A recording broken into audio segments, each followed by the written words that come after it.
Should you trademark your book or copyright, or both, or none at all? Well, I'll give you the answer, or the bottom line, as I see it, at the end of this video.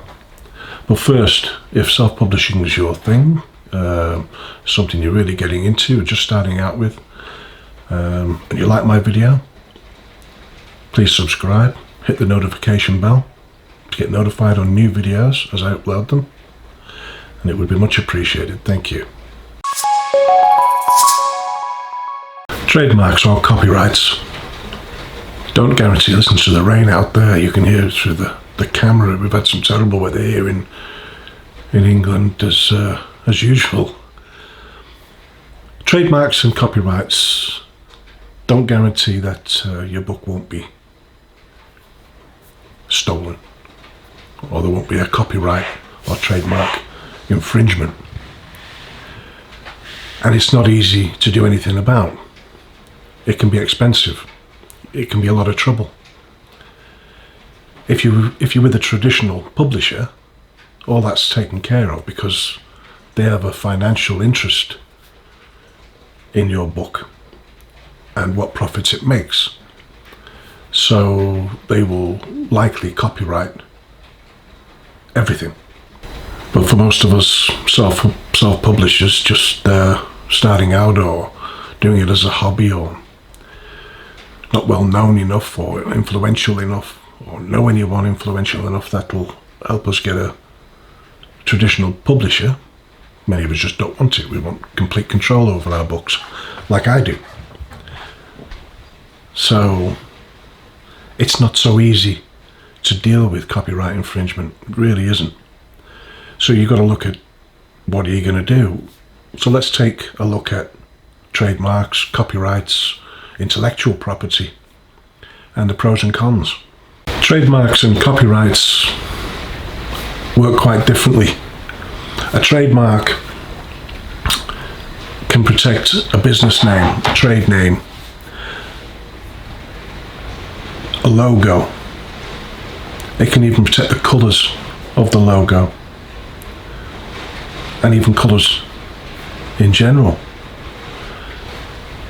Phrases can also be protected with a trademark, but it's not so easy.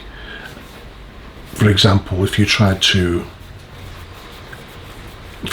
trade name something like Kentucky did with finger licking good, you wouldn't have much of a chance. Not saying that you would use those words, but let's just say you would use these words: I want to trademark, or this tastes great.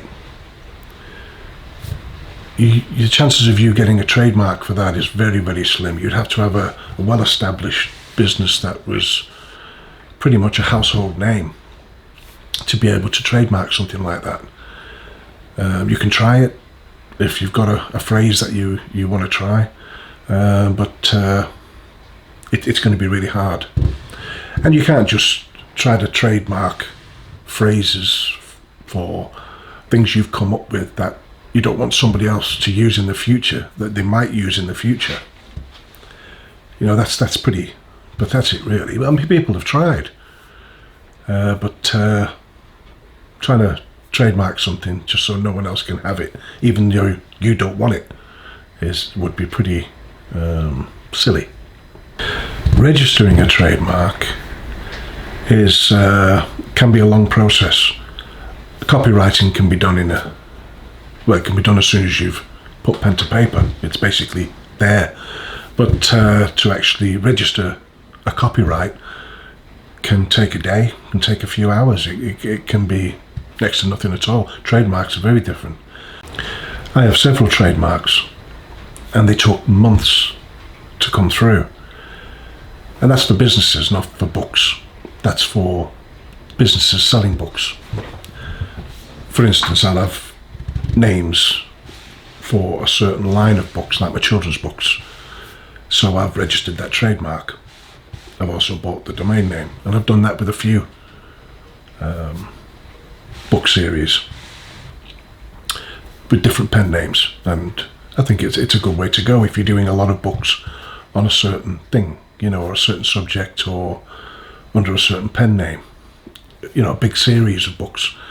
It wouldn't be so bad to try to trademark that pen name if it's a business name, not just a person's name. Trying to trademark a person's name would be extremely hard. So if you're going to go down that route, call yourself a business, let's say Atlas Books, and then try to trademark that name. And the process goes like this. You'll put in the application on an official registrar for trademarks. They'll then quickly look at it to make sure it's not somebody else's. You'll make a payment, which could be which isn't really cheap, but it's probably not more than, say, 100 subs to do this whole thing. They'll then send out letters to people who've got names similar to the one that you want. So it could be Atlic, let's just say, Books. And it's kind of close. So they may send a letter to the person who has that trademark to see whether they object to you having Atlas Books. It's a real pain. But you're not having to deal with all that. You do it all online, you make your payment, and then it's left down to the registrar. Once all that's done, they then put it in there, put the information that you want to this trademark in their sort of local paper or online newsletter. And if nobody objects again, it's just a matter of time after that before you receive an email and a certificate to say you own that trademark. Copyrights protect the author's written word or a musician's song, software. It's basically non-physical things to do with an artist or performer. And anything written. But if you want a trademark, obviously, then if you're talking trade names, then you'd be looking at trademarks, not copyright. A book's title is a tricky one, because as you'll know with movies, you can search for a certain film and find a few other films with the same title. Ideally, what you want to do is do a little search for the book in Amazon or online and see if that book title comes up. If it comes up once, maybe that's okay. If it comes up quite a few times, then maybe use something else from your book as a title with less competition. So that book with plenty of keywords in it, in your title, because you're going to need them. And I'll show you how to do that when we do your title and subtitle in your listing at some point. So choose something else from your book that relates to your book, if there's too many people with the title you already want. So you can copyright your work quite simply. As soon as you put pen to paper, as soon as you type something, make a comment, put something on a website, there's a copyright there straight away.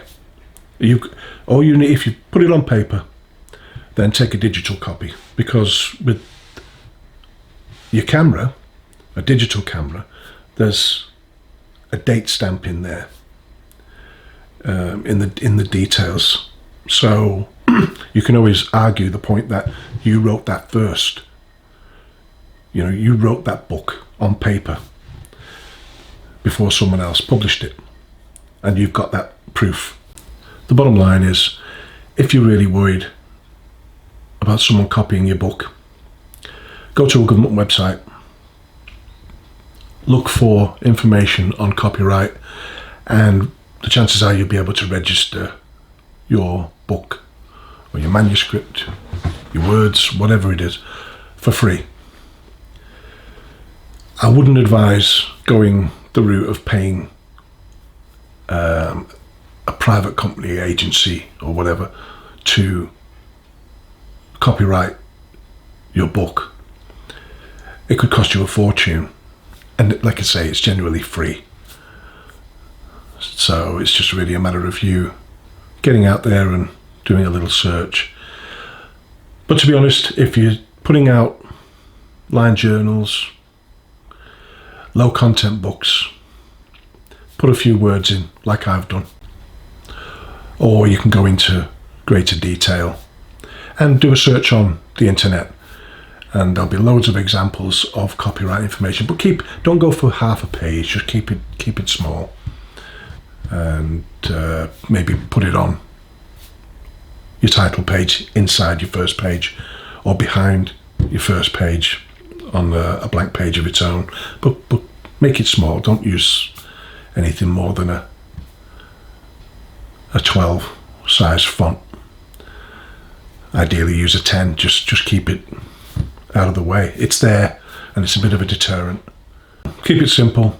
Put a few words in your book, and that's my advice.